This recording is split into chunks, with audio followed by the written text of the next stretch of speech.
উত্তর দিনাজপুরে নজর রাখতে হচ্ছে উত্তর দিনাজপুরের করণদিঘি বিধানসভা কেন্দ্র থেকে। জয়ের পর এবার রাজ্য মন্ত্রিসভায় জায়গা পেলেন বিজেপির তরুণ বিধায়ক বিরাজ বিশ্বাস।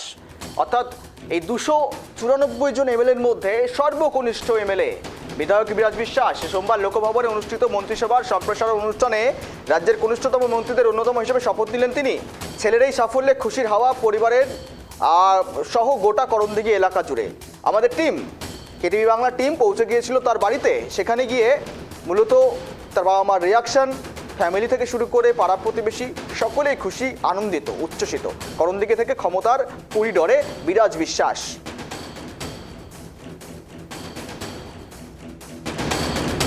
কিভাবে দেখছি বলতে তো ভীষণই ভালো লাগছে।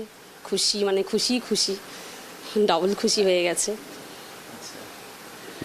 এই যে একদিকে মানে কোর্টে একদিকে মুখ করছিলেন ওকালতি, অন্যদিকে আবার মন্ত্রী, কিভাবে সামলাবে বলে মনে করছেন? সেটাই তো ভাবছি। ও ছোটোর থেকেই মোটামুটি ওর বলছে, মা লাইফটা একবারই পাবো, যতটা এনজয় করার, যতটা কাজ করার এখনই করব, কিন্তু লাইফ কিন্তু বারবার আসবে না, একবার আসবে। ওটাকেই আমি ভাবছি যে নিজের মতো করে আমি নিজে চালাবো, নিজে চলবো। কাজে ব্যস্ত মা হিসেবে কতটা গর্বিত মনে হচ্ছে আপনাকে? ভীষণ গর্বিত, ভীষণ, মানে বলে ভাষায় প্রকাশ করা যাবে না। আমার থেকে আরও যে আছেন যারা এই পাড়া প্রতিবেশী, আরও আমাদের আত্মীয় স্বজন, আমার ফ্যামিলির লোক, প্রত্যেকটা লোকের একটাই কথা যে এত ভালো ছেলে, মানে এইভাবে এত, মানে আমাদের গর্ব, পুত্র হয়ে আমাদের ফ্যামিলির একটা গর্ব। যে শুনছে সেই, আমার বাপের বাড়ির লোকজন, ওর মামারা সবাই একটাই, ওদের শ্বশুরবাড়ির সবাই খুশি। ছেলেকে কি সাজেশন দেবেন সমাজের?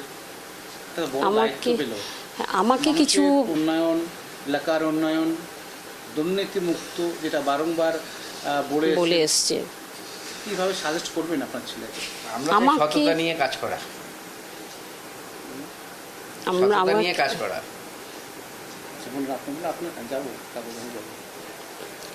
আমি চাই, মানে আমাকে কিছু ওকে সাজেস্ট করতে হবে না। ওর ভেতরে যা আছে বিদ্যার যতটা, মানে ও আজকে নতুন না, ও যে আজ নাই এখন রাজনীতিতে নেমেছে, অনেক আগের থেকে, ছোটোর থেকেই পুরো, মানে ওর ভেতরে যতটা আছে আমাকে কিছু বলতে হবে না যে বাবা এটা করো, ওটা করো, সেটা করো।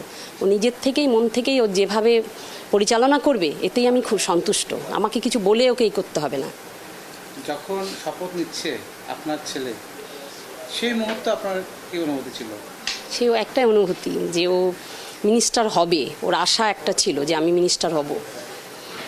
আর টিভি খবর খুলে ওই একটাই দেখতাম, কি বলছে খবরে, ও কি বলছে, ওটাই একটা সবসময় আমাদের মনের ভেতরে কাজ করতো। মোবাইলটা খুললে সময় পেতাম না, তাও না মোবাইলটা দেখবো, হয়তো টিভি খুলে দেখবো, ওকে দেখতে পাবো, তখন ভীষণ খুশি।